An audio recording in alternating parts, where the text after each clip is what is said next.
आगोश गैर में चिराग जलाए बैठा हूँ, वाकिफ हूँ हकीकत से उसकी, फिर भी उम्मीद लगाए बैठा हूँ। नमस्कार। हिमाचल सरकार का विजन या आप कहें दृष्टिकोण, कल के पहाड़ 2040 तक क्लाइमेट पॉजिटिव और 2047 तक विश्व का अग्रणीय पर्वतीय विकास मॉडल हिमाचल को बनाना कांग्रेस के युवा नेता आदरणीय विक्रमादित्य जी के मुख से सुनना बड़ा अच्छा लगता है। केरल के कोची में अर्बन एनक्लेव कार्यक्रम में यह किताबी भाषण हकीकत से कितना दूर है, जमीनी हकीकत पर खड़े होकर आप भी अनुभव करें। हिमाचल प्रदेश में जलवायु परिवर्तन और पर्यावरण संरक्षण का जिम्मा जिन संस्थाओं के हवाले है, उनमें प्रमुख विभाग हैं environment, science, technology and climate change, pollution control board, green tribunal, RERA, state environment assessment authority जैसी एजेंसियां उत्तरदायी हैं और शायद कार्यरत भी हैं। लेकिन हकीकत यह है कि सब सरकारी दबाव में काम करती हैं या केवल न्यायपालिका की भूमिका में कार्यरत हैं, और दोनों ही क्षेत्रों में राजनीतिक हस्तक्षेप से इनकार नहीं किया जा सकता।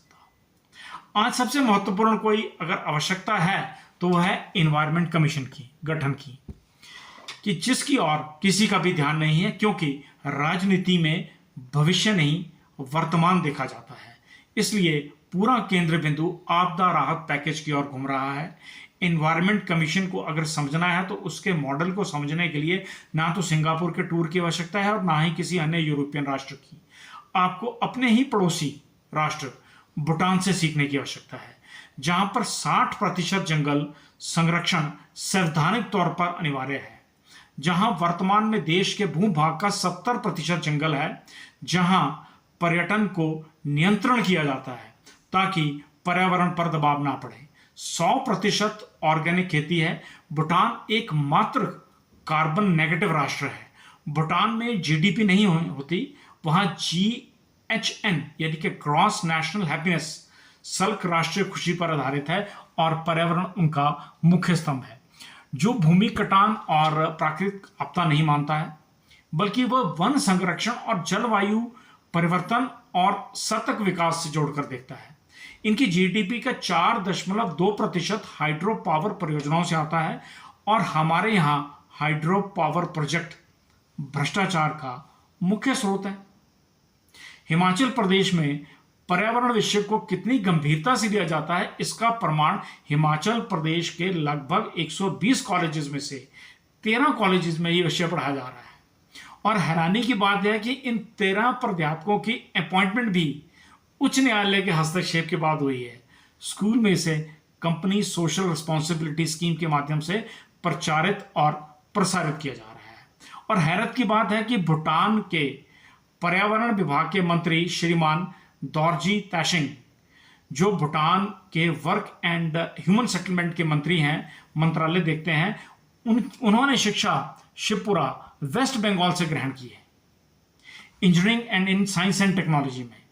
और हम अगर इस पर्यावरण की प्रवृत्ति पर या नेचर को समझें तो देश की अर्थव्यवस्था में एक बड़ा सहयोग करती है और देश को आत्मनिर्भर करती है। और दूसरी ओर लोकप्रिय सरकारें आपदा से लड़ने के लिए केंद्र की ओर तो कभी वर्ल्ड बैंक की ओर आर्थिक सहयोग की उपेक्षा करती हैं।